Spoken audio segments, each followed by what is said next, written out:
Pamellaktagi athoiba tala ubu shaithaba aran ahui ngapiu ho chinguba nangna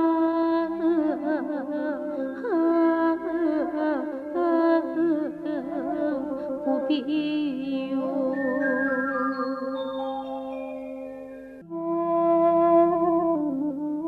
Taibang miyoibasingna minungsi yaudana thawai panba kayabu ngammi haiduna hatpiba upal wapal haipal leipal kayabu manghan tagalubana ngasidi malem asigi achik asa kayada ahungba kaya lakle ahungba kaya asi matam chana thinghaudrabadi taibang palasi nongmadi thawai panbasingna hingba yadraba mafam ama oihauragani upal wapal ningthina thaba makhoibu nungsibibagi matam lakle upal sing asibu ningthina yokhatnabagi pandamda ngasi laukhatchari Kurao Pamel Kurao mabu poireina saisaknaba wangamna saithanabadi nongbal charui lairong pamba chingchung mapung yai laihau masak kon maroi phantong lei chingchung warok lei singel manata di taret sen koi man balei lairang mapal ta di pamba kai marai man balei kauba awang loklen wai khurok mongba Kurao thongda mapal ngang na salakle Pamel Kurao lei mana pamba kai maya man balei yai thong lolakle haina bu saithanai Kurao Laishemba nungshembagi matamdagi lamdam masida hauраklaba maming chatpa atangba upalsingi manungda amani inatki oiba hiram thauram kayada mainawai tangna samlingaidagi hauna sijinaraktaba pambini naken thada mana keli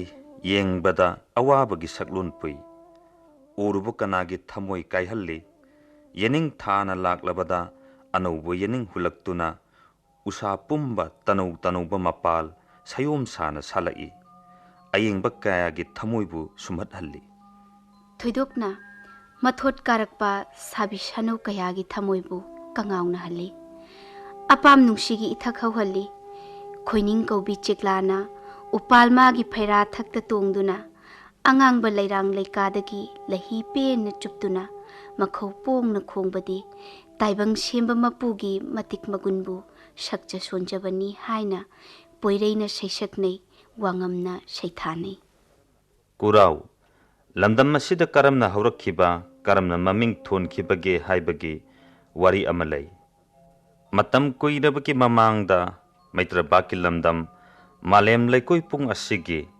wangbren khana chawba maram lamlen ithai lamdamda karemba kauba nipa amana matik mayai chawna panba matam kege moirang leipa ke khambi leikaida khoire langyan athouba kauba tamba amana iruk hanbi haina kaubi chanura ningol amaga apam nungsi panthungnana punsi mongba yumga taminnaduna mapari yanghanba amade yangkhuba kauba ani phangjaduna nungai yaibi marang kaina palami mapari yanghanba yangkhuba anina taibangda achau lephadringaida khore langyan athoubado masano irok hanbi amade mapari anibu thadoklam mapuna pinarakpa punsi chengjen khamduna khamnungi sawatan amangi yaithong kumkhare mapan panthauna taibangbu thadoklamlaba mapari anina chawwa sarep pharaklaba aigi haina paima mapukningda khanarakpa matam nongmagi korou amada palem ima pokpi palem na ahal madam osilakpana iyumdari malai maktabu kabada sorgi phidup sem sayengna khu ngasilakadawredo mangi lambina sangkhraba tungi lambina tensilaklabanina pungning wakhal su sontaraklagani akawbana mangda thataragani maram marsi leibana ipan panthauna thambiramba palem oibina hakna korau nongja khudingi cheksannabu senbiriba watanabagi hi yaifanabagi yayado napari yanghanba ifamda sinabirogaba palemo imagi pari sarai hal Pari oiba nahakna koloi riba yawasibo. Tilang khoidana tinyot naraga pai mapukning lampang nadana koloi riba yawara. Palem. Samuna pangan saurakle. Yumlep zara lingba ngamlagani. Napan pantaugi ngamthang oiba yaragani asira pari. Palem oibi nama aigi pai manungda khanbadi. Pari nangi natungda taloi amana induna mongba yungga tambakan. Wanglela du paubadi. Lukra phijigi lan oinabu thamkibana phagadra. Palem. Wanglen dudadi. Nasana watomba yang kuba. Masabi oiba nahakpo. Napan panthau makapadamlak pari natung injagadoribani. Wanglela sum oibada. Pari nang naniriba. Palem nama aihakna pithokluba thoklaba. Pari atomba mahakna yonglay melay nai khankibabu thoklaba. Aphababu oiroido. Kari. Maramasilay imagi pari sarayhal. Pai mapuklaw warawno. Napan panthaugi ngamthang.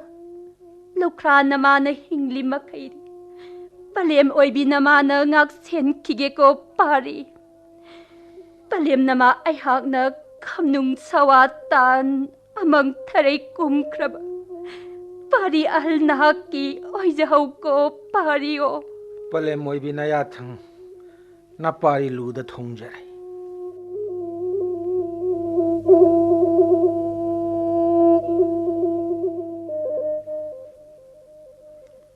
Palem oibi mayathang karamna suhitokani.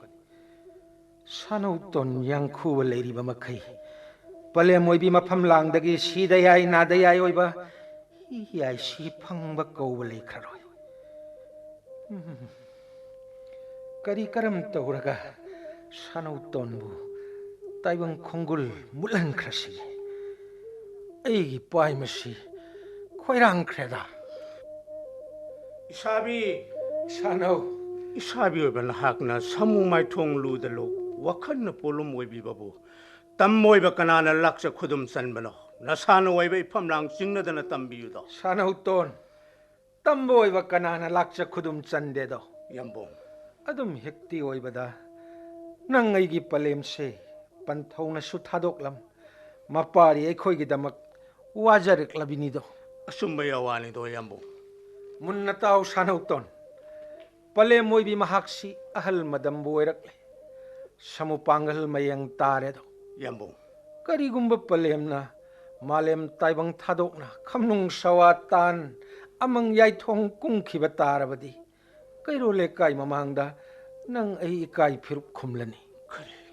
Kurao adu laktringai palem oibi magidamak ku amatang bulangduna thamhaubana chumloidra. Asumba yawani do isabi. Kurao wanglen khudingi yambungi pai mapibuk nungi wakhal tabu tungin jariba nanauni. Ningbiriba duda tungin jagadoba aihakni. Sanauton. Nanaw oiba aihakti nawa singda sanbana. Takpirak bayawado Kurao amatasu khaludri. He singu thangjing korelai. Panthau leita palem tananaw konba. Nadaire misin inaubu. Ayuki konthok numidangi konsin biduna. Apha patha thoksin biyu ko ibudhaw. Adudi sanauton. Yambo. Hayang kaubanongga soy thaurang lang bahurasi. Isabi oiba nayathang nasanaw aina hitok zeroy. Isininaw changduna kanna sintha pangladi. Wanglen kuinabu changloido. Nanaw su adum khanjay do yambo. Hayang kaubanongga soy ayuk endahangan ba tara changan charaga. Loibi chingda chattuna ningthiba pamel yalaga palem magi thodangduma pangthoklurasi sanauton. Yambong yawadubo hoya jare nanaw su.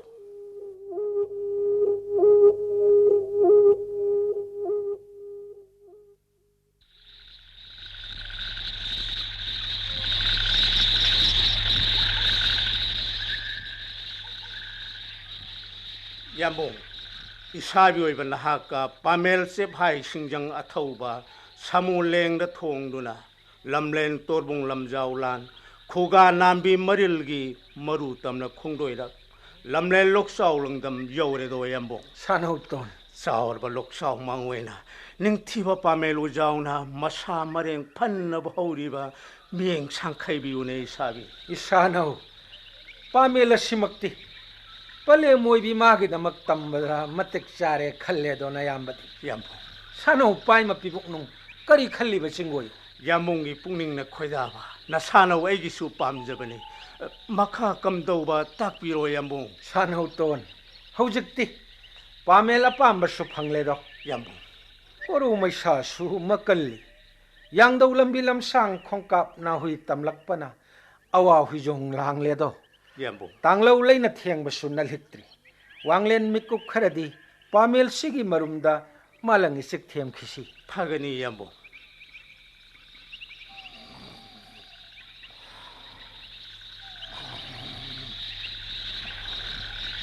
सानौ तो नोइबा महक्ति लौथुप लकोय यावदना Pammel मागी मरुमदा लोइबी ना पोमदगी हुमलकपा मालम मागी सौमदा नुंगाइना याहिप तमदुना नुंगाइदना बो पोथा खिबना वांगलेन खरदंगी मनुंदा खोमलेन मिकप तान खैलाव तंजा सिमक्तदा इकुच्छु खुलाय चबाय सिंजंग सिना सानौ तो ngaksham tongdamda yanthaduna याइबी मागी चाइरसा मसिमक हेक खंबदा पले मोइबी मानदी अइबु इंथोकनानी इखुत मंगदी पांगरो माना तुमखुन तालिङै पामेलासे यालगे पामेलासिगी उमाइना मंगोन्दाबु तेमसिन्दुना तुथरक्पा मतमदा माबु नन्ना हालगे फरे पामेनि यालगे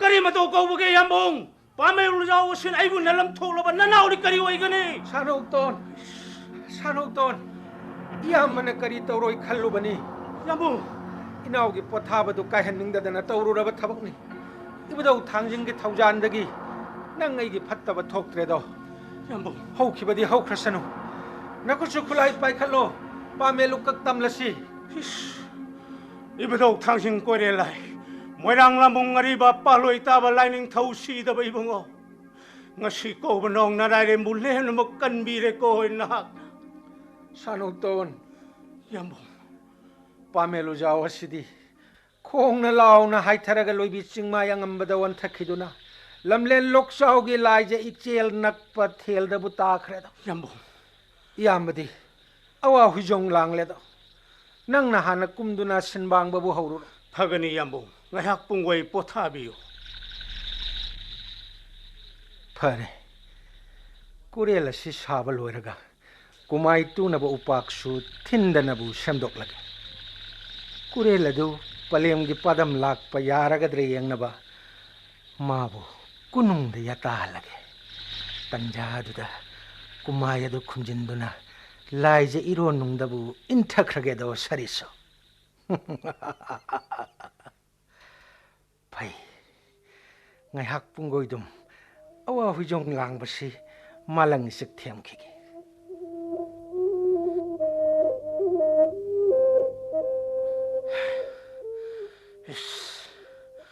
kurela sisu saba loige dole kumai tu na bo pak su simjin ba su loi rakle yambung du bo awa hujong lang potha du na bu lei khrabra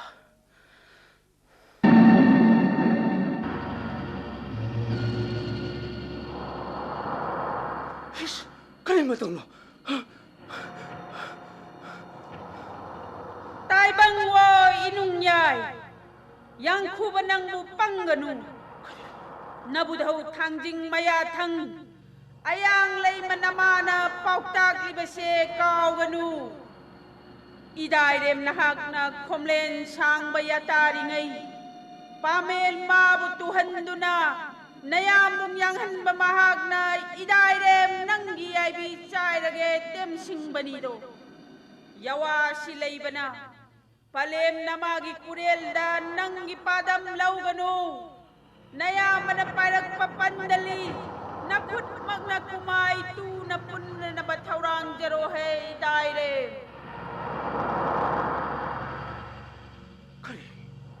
Kari haiba. Yambung na masana waibu mang na silabaka. Pai kangani. Sanuton. Sanuton. Wanglen ngay haksu patharu re. Pathari ngay matamda pandaliya sisu semba sababu loisille. Inaw su awaw hijong langlam lanido. Nanaw gi wabali jede.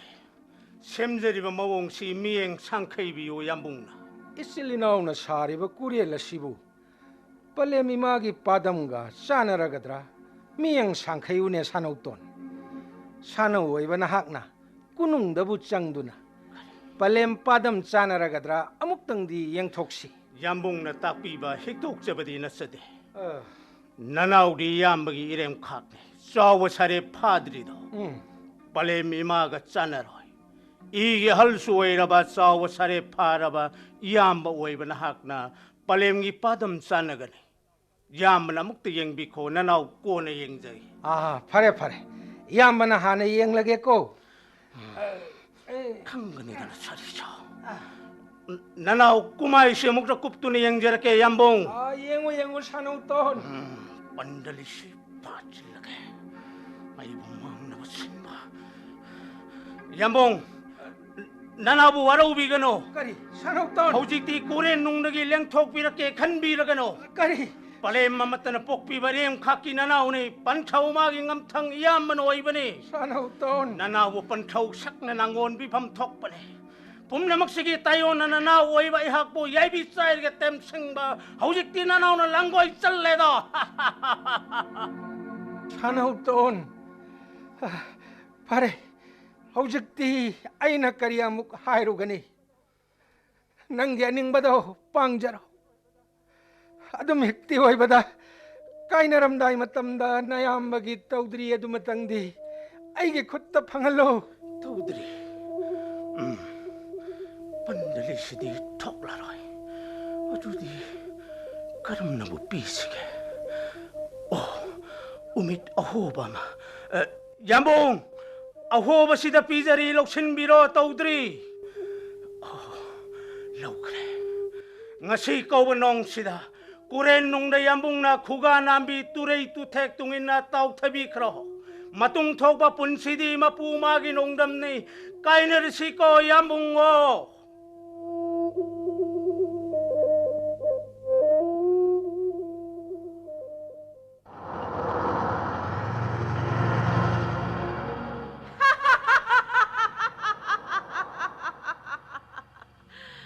Tajaw he yang kubay dairem. Kurao numit kudingi nabudhaw tangjing kwerelay. Nabudhaw mabuning jabana nama ay nasuteng bang bani. Palem namagi kurel sana na ba? Pamel mana law na kong natutarak pa sa hungkon. Kontang laytang la na ta kredo. Lamdam masye hayeng tunglam jat pawada. Lamlen loklaw lamdam hay na kang nahorasanu. Adugat tayom palem na magi da magni kanag kurel sa kiba pamen magi koloybu kurawo tau na kau na horasanu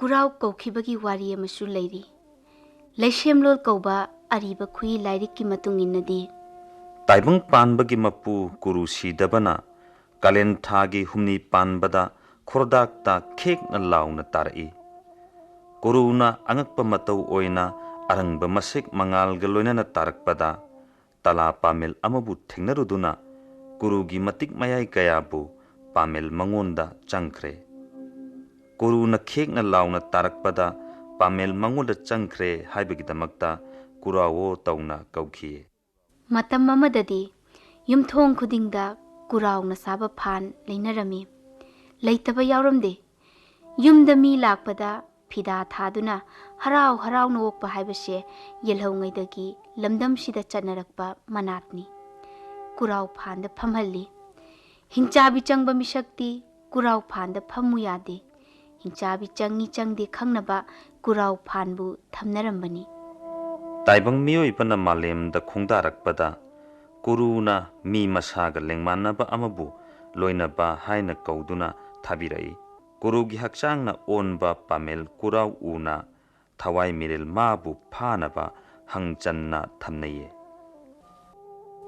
लमनौ खोपदा अकोइबदा KK नोंगलेशंग नोबाब अमदी Kurao थाबगी चटनबी लेरई मखोइसिंग असिदी सासन सोक्ते मरेंगना तकते युमसारोलगी मतुंगिना लमजाउना लमहांग पोए लमहांगना लांखोंग पोए लांखोंगना इंखोल पोए इंखोलना कयात मापल पोए कयात मापलना थोंगाल पोए थोंगालना कुराव अमदी नोंगलेशंग पोए yum साबदा अकंगबा उवाना हेक्ता साबा यादे युम साबदा यावबा याबा यादबा उ कयामुक लै कुराव खोंगनांग हैबोंग तेरा युम कई साबदा यावनदे फत्ते हाइनै युम साबदा हापलबदे माइहौ लांगपो कल्ली हाइनसु थाजनै अंगनबा मतमदगी अनौब चही हौबदा सजिबु चैरावबा हाइदुना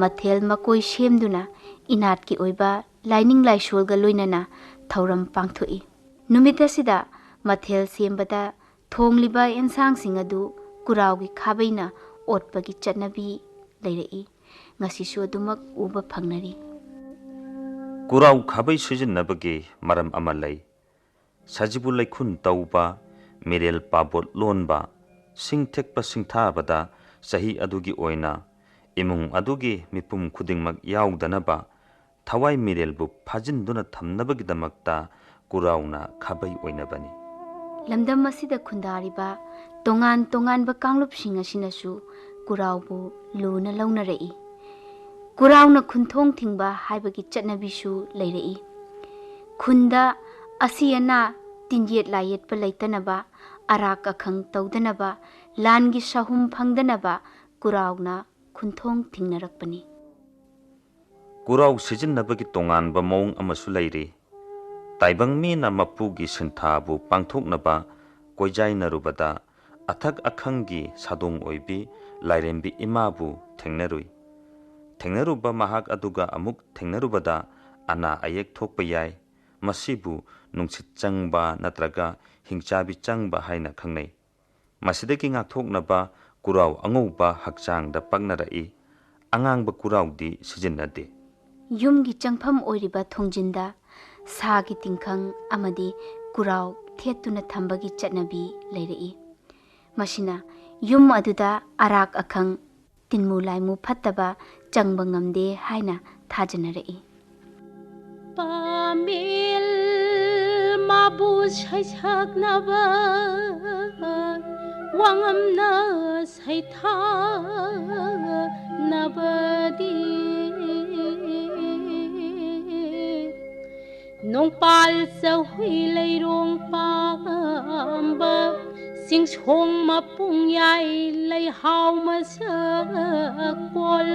मरोय फानतोंग लै सिंसोंग वारोक लै honing थेजबी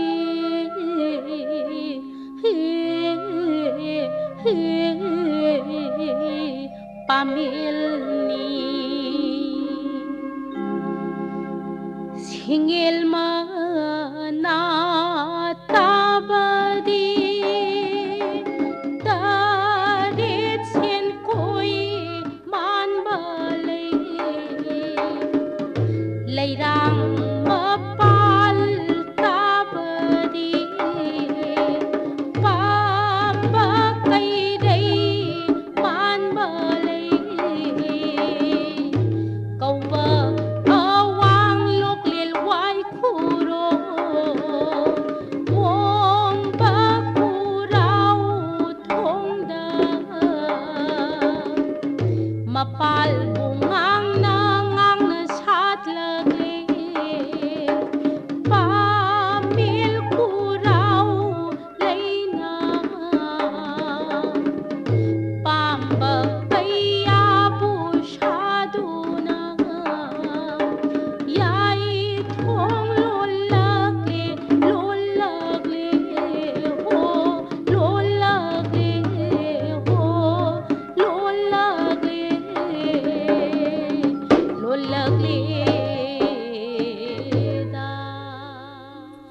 Kurao hidak oibagi magun su cheli ising pukchat ki anabada Kurao hidak oina sijinaba yai ising pukchat ki anaba si tangkak mari thokna khaidoi ahanba tangkakta ising yamna chatli hakki ising amadi ida chini chang ikai kaide ani suba tangkak yaurakpada ising chatpagi chang helai chin lei kangba haurai ising toina thakningba phaurai nengsingbagi pangal hantarai ani suba tangkak asi phauba naraba mi singda Kurao makugi mahi chamas aniga khohi chamas amaga yanaduna thaklabadi ising pukchat ki ahum suba amadi mari suba tangkak tagi kanbangami ahum suba amadi mari suba tangkak phauba na khrabadi layeng bawai Kurao di mahik matang kaya hatpangami ida yauba virus samadi bacteria kaya line hatpangami ida mahik changduna naba anaba singda Kurao mana phutlaga lauba mahi chamas mari thaklabadi kanaba phangi hidakasi nupi singna thagi khongkap chang naidabadasu sijinaba yai chajen bi mama na macha singbu ningthina khumlang pithakpa ngamdrabadi Kurao managi mahi chamas mariga yubi mahiga thaklabadi numit kharani gi manungda angang mabuk thanna pithakpa ngamgani hidaki damakta Kurao hekpa natraga lauba tarabadi tha natraga numita grahan laiba numita hekpana matik mayai heli haina launai asuk kanaraba u makhalase haujikki mirolna thausa senabidabadagi matam amada yumthong khuding da horamba ngasidi landam sida usilaktre mutkiba yana leire talama bu thajin biba amadi yokhatnaba honabada haujikti aikoi punna mai onsilasi Achumba maiki yengduna wagai bu hola se o wagai bu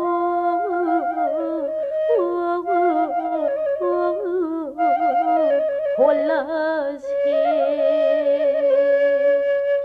ho hayo haiha ho hayo haiha ho hayo haiha ho hayo haiha ho hayo haiha ho hayo haiha ho hayo haiha ho hayo haiha Tala Pamellaktagi